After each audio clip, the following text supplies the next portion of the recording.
Hello students, good morning. I am Vatika Sinha. Welcome to Vatika English classes. आज हम लोग बात करेंगे डिस्ट्रीब्यूटिव प्रोनाउन के लिए। मेरे प्रीवियस वीडियोस रहे थे noun, pronoun as well as subject verb agreement के लिए। नाउन के पूरे सीरीज चले थे मेरे चैनल पर, सब्जेक्ट वर्ब एग्रीमेंट के सीरीज चले थे चैनल पर। अब बेसिकली प्रोनाउन के सीरीज चल रहे हैं। मैंने इससे पहले डेमोन्स्ट्रेटिव प्रोनाउन को बताया था, उसके लिंक मैं नीचे मेंशन कर दूंगी, या ग्रामर सेक्शन के लिंक मैं नीचे प्लेलिस्ट के मेंशन कर दूंगी। आप उसे इजीली समझ सकते हैं। ग्रामर बहुत ज़्यादा इंपॉर्टेंट है आप लोगों के रोज़ के ज़िंदगी में, या फिर स्पोकन में, हर जगह आपको ग्रामर का इन्फ्लुएंस देखने को मिलेगा। आइदर आप स्कूल में हो या गवर्नमेंट जॉब की प्रिपरेशन कर रहे हो, उन सब में इंग्लिश काफ़ी आता है और ग्रामर बहुत पूछे जाते हैं, जैसे एंटोनिम्स, साइनोनिम्स, फ्रेजल वर्ब्स। मेरे वीडियोस आएंगे उन सब टॉपिक्स के लिए भी। आज हम लोग बात करते हैं डिस्ट्रीब्यूटिव प्रोनाउन पे। मैंने हमेशा से कहा है कि इंग्लिश पढ़ने के लिए सबसे ज़्यादा ज़रूरी है कि आप शब्दों को ब्रेक डाउन करिए, शब्दों को तोड़ के समझिए। जैसे अगर मैंने बताया डिस्ट्रीब्यूटिव, इसका मतलब क्या हुआ? डिस्ट्रीब्यूट करना, किसी चीज़ को बांटना, किसी चीज़ को चुनना, इन सब से रिलेटेड हो जाता है डिस्ट्रीब्यूटिव। आई बात समझ में? और प्रोनाउन, इसके तो सीरीज चल रहे, आपको पता ही होगा। जो चीज नाउन के बदले यूज किया जाए वो प्रोनाउन होता है, मतलब इंस्टीड ऑफ ए नाउन। क्योंकि हम बार बार नाउन लिख नहीं सकते, एक पैराग्राफ या एसे में एक से ज्यादा नाउन बार बार कैरी हो नहीं सकते। इंपॉर्टेंट हो तो लिखेंगे, अदरवाइज वहां पे हम प्रोनाउन का यूज करेंगे, जैसे ही, सी, इस तरह से। तो आज उसमें हम लोग देखते हैं डिस्ट्रीब्यूटिव प्रोनाउन। सबसे पहले हम लोग इसके डेफिनेशन को समझते हैं। The pronouns which refer to persons, things, one at a time. Distributive pronoun का कहना है कि वैसा प्रोनाउन जो एक समय में एक चीजों की बात करे। ध्यान दीजिएगा, एक समय में एक चीजों की जो बात करे वो होता है डिस्ट्रीब्यूटिव प्रोनाउन। यहाँ पर साफ लिखा है वन एट ए टाइम, मतलब एक समय में एक। जैसे कि each, either, neither.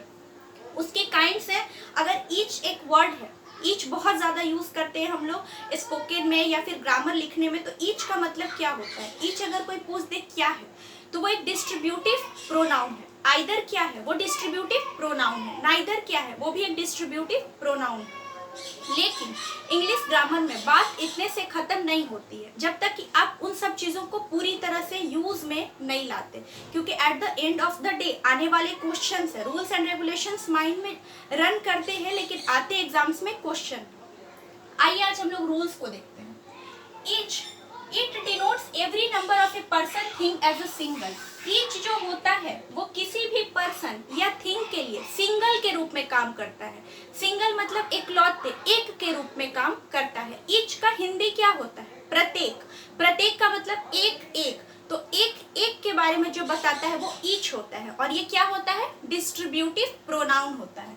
For example, each of the boys is present, मतलब प्रत्येक लड़के, उन सभी लड़कों में प्रत्येक लड़के वहां पर उपस्थित है। प्रेजेंट का मतलब उपस्थित, इसका अपोजिट हो जाता है एब्सेंट।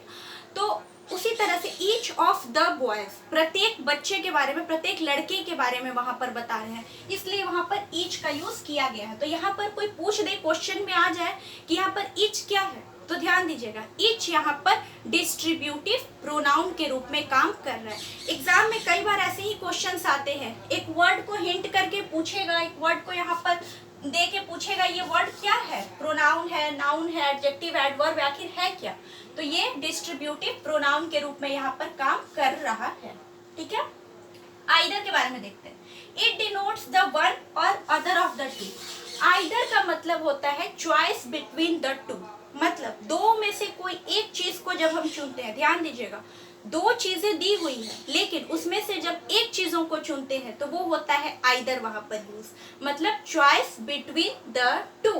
चॉइस एमोंग नहीं बोला, आप लोगों को लगेगा एमोंग नहीं बोला, क्योंकि दो चीजों को चुनते हैं इसलिए वहां पर बिटवीन लगा। अगर एमोंग लगा देते तो वो दो से ज्यादा हो जाते, और आइदर जो होता है वो हमेशा सिर्फ दो चीजों के बीच में होता है। कभी भी आइदर दो से ज्यादा चीजों के बीच में यूज नहीं होता है, इसलिए चॉइस बिटवीन द टू, ऐसा नहीं कह सकते चॉइस अमोंग, इसलिए चॉइस बिटवीन द टू, दो चीजों के बीच में जो एक चीज को चुनते हैं वो होता है आइदर। इसके एग्जाम्पल हैं, either of the boys is present, मतलब उन लड़कों में से दो में से कोई एक वहां पर प्रेजेंट था। दो लड़के हैं, यहाँ पर ध्यान दीजिए लिखा हुआ है कि या तो वो पहला हो या दूसरा हो, वन हो यानी पहला हो, या अदर ऑफ द टू हो, दूसरा हो, लेकिन वही दोनों में से कोई एक हो, तब हम लोग आइदर का यूज करते हैं। ठीक है, आइदर एक पॉजिटिव वर्ड के रूप में भी दे सकते हैं कि दोनों में से कोई एक। अब बात करते हैं neither. It means not the one nor the one of the two. Neither का मतलब होता है ना तो पहला ना दूसरा। नाइदर अपने आप में एक निगेटिव वर्ड है। जैसे नेवर को हम लोगों ने निगेटिव वर्ड समझा है, ठीक उसी तरह से नाइदर भी निगेटिव वर्ड है।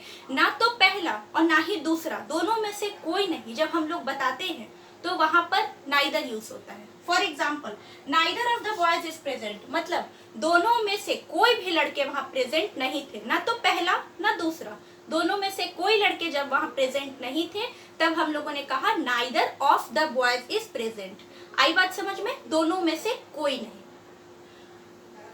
एक नोट देखते हैं यहाँ पर, each, either, neither, all are singular. अब आप लोगों को लग रहा होगा कि यहाँ बॉयज यूज हुआ है, इसके बाद इज यूज हुआ है, यहाँ भी बॉयज के बाद इज, यहाँ भी बॉयज के बाद इज। तो याद रखिएगा, ईच, आइदर, नाइदर, ये तीनों वर्ड सिंगुलर होते हैं, हमेशा सिंगुलर वर्ब को कैरी करते हैं। आप लोगों को पता होगा, जो नाउन सिंगुलर हो, जो प्रोनाउन सिंगुलर हो, वो वर्ब भी आगे और एडजेक्टिव भी आगे सिंगुलर ही लेना चाहता है। ठीक उसी तरह से ईच, आइदर, नाइदर, दो में से कोई एक, दोनों में से कोई नहीं, तो ये हमेशा सिंगुलर है, तो सिंगुलर वर्ब को ही कैरी करेगा। और आप लोगों को पता है कि इज जो है वो एक सिंगुलर वर्ब है। टेक सिंगुलर वर्ब, जैसा कि मैंने बताया, नोट 2 यही है कि वो जो होता है सिंगुलर वर्ब को ही लेगा। अगर खुद सिंगुलर है, खुद सिंगुलर प्रोनाउन है, तो आने वाला जो वर्ब होगा वो भी सिंगुलर होगा। थर्ड पॉइंट, ये बहुत इंपॉर्टेंट पॉइंट है, इसको देखिए। Each of, either of, neither of, they take the plus plural noun. अब ये क्या बात हुई, देखिए, ईच ऑफ या आइदर ऑफ या नाइदर ऑफ के बाद कोई भी वर्ड जो आता है वो द प्लस नाउन के रूप में होता है। और वो नाउन जो होता है, वो मोस्ट इंपॉर्टेंट याद रखिएगा, वो नाउन जो होता है वो हमेशा प्लूरल होता है। For example, each of the boys, boys क्या है, ईच ऑफ के बाद प्लस मैंने इसीलिए यहाँ पर दिया कि द यूज हुआ, और द के बाद बॉयज यूज हुआ। बॉयज क्या है, प्लूरल है। अगर बॉय लिखते सिंगुलर होता, गर्ल लिखते सिंगुलर होता, गर्ल्स लिखते प्लूरल होता। तो हमेशा याद रखिएगा, इस चीज को माइंड में जरूर रखिएगा, ईच ऑफ के बाद द यूज करते हैं, उसके बाद हमेशा यहाँ पर प्लूरल नाउन आता है। लेकिन जो वर्ब आएगा वो ईच, आइदर और नाइदर के हिसाब से आएगा।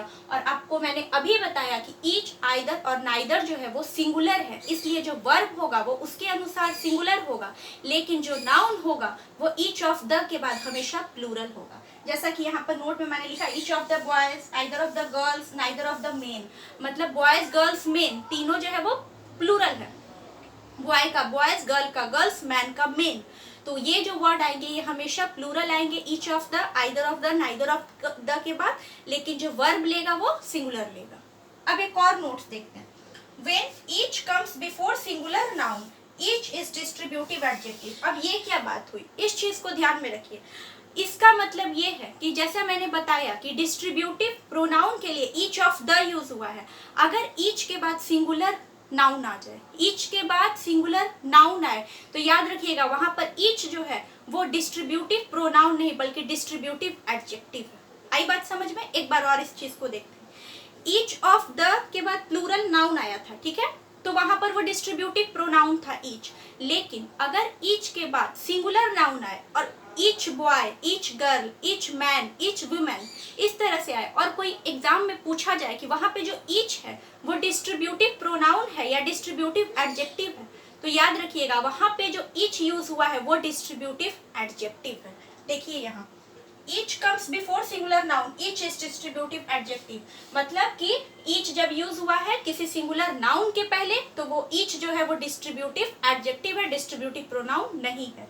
For example, each boy bone, boy क्या है, सिंगुलर है, जैसा बॉयज यहाँ पर प्लूरल था, बॉय सिंगुलर है। ईच गर्ल इज इंटेलिजेंट, अगर each boy bone, each girl is intelligent, तो पता है boy singular noun, girl singular noun, और उसके पहले ईच यूज हुआ है। तो अगर कोई आपसे पूछे कि यहाँ पर ईच क्या है, तो याद रखिएगा यहाँ पर ईच जो है वो डिस्ट्रीब्यूटिव एडजेक्टिव है, डिस्ट्रीब्यूटिव प्रोनाउन नहीं है। नोट्स को जरूर एक बार देखिएगा, एक आप अपनी नोटबुक बनाइए, कॉपी बनाइए, उसमें सारे रूल्स को लिखिए, बार बार पढ़िए क्योंकि इंग्लिश ग्रामर या फिर कोई भी सब्जेक्ट इतना आसान होता नहीं जितना वो बोर्ड पर या दिखता है, वैसा होता नहीं। पूरी सिंक में चलना, एक सीरीज में चलना बहुत नेसेसरी है। आज का वीडियो आई होप आपको बहुत हेल्पफुल रहेगा, बेनिफिट आपको मिलेगा इससे। अगर रहा हो तो इसे लाइक करें, मेरे चैनल को सब्सक्राइब करें, इस वीडियो को शेयर करें फैमिली फ्रेंड्स अपने ग्रुप में। और मैं मिलती हूँ आपको मेरे नेक्स्ट वीडियो में। नेक्स्ट वीडियो जो होगा इसी रूल्स को लेके होगा। उसके बाद जो वीडियोस आएंगे वो डिस्ट्रीब्यूटिव प्रोनाउन के क्वेश्चन के लिए आएंगे। Thank you so much.